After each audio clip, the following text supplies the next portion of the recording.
Stories of lead contamination in water have been making headlines, but it's not just water you have to worry about. A study from Tulane University found a link between lead in the soil at home and lead in children's blood.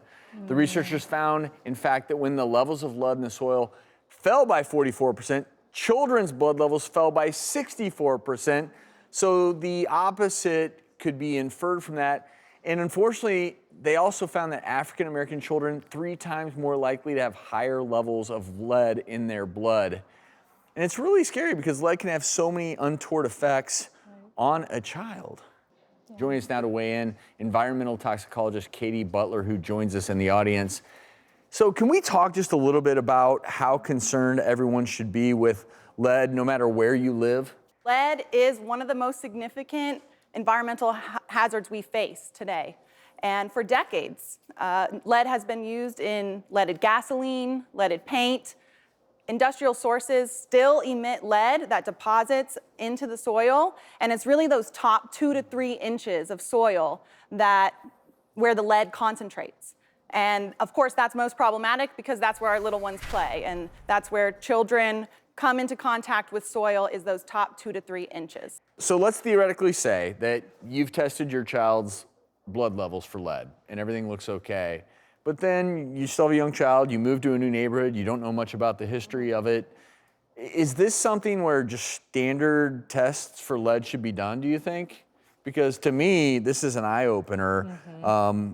Should we all, everyone needs to be worried about this.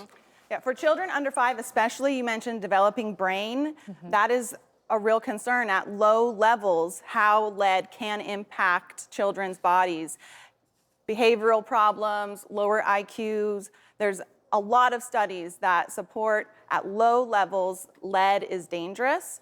And under 5, if you have a child under 5, talk to your doctor about blood lead testing. Because the reality is, as a physician, it is not as though the symptoms of lead poisoning are obvious. So you're not going to sit there and think, well, okay, this is clearly lead poisoning, which is why testing can be so important. We actually had some of our staff members take soil samples from their homes from around the Los Angeles area. We found lead in every single sample. The amount ranged from 58.6 to 127 milligrams per kilograms.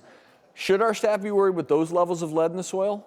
They're all under 150 milligram per kilogram, which shows they're not at risk, thankfully. That's good. Good. My question for you is, let's just say you've lived in a home for a year plus. Is it more efficacious to just have your blood tested? Testing the blood is the best way that we can understand what our body has actually been exposed to. Okay. And prevention here is key because there's simple steps every family can take to reduce their exposure to lead. Such as? For example, I'm a mom of 2 toddlers.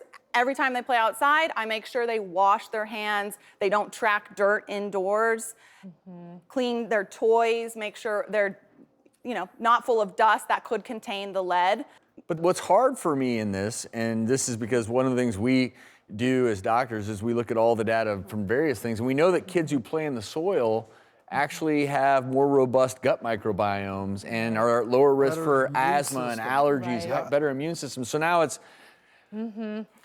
like, okay, we're not gonna let her get dirty, but watch out for the lead. I mean, that's a little tricky. Any questions? Get those lead levels, and then you have to investigate. Well, if there is an elevated lead level, where's it coming from? Is it paint and how does the water supply? Is it in the soil?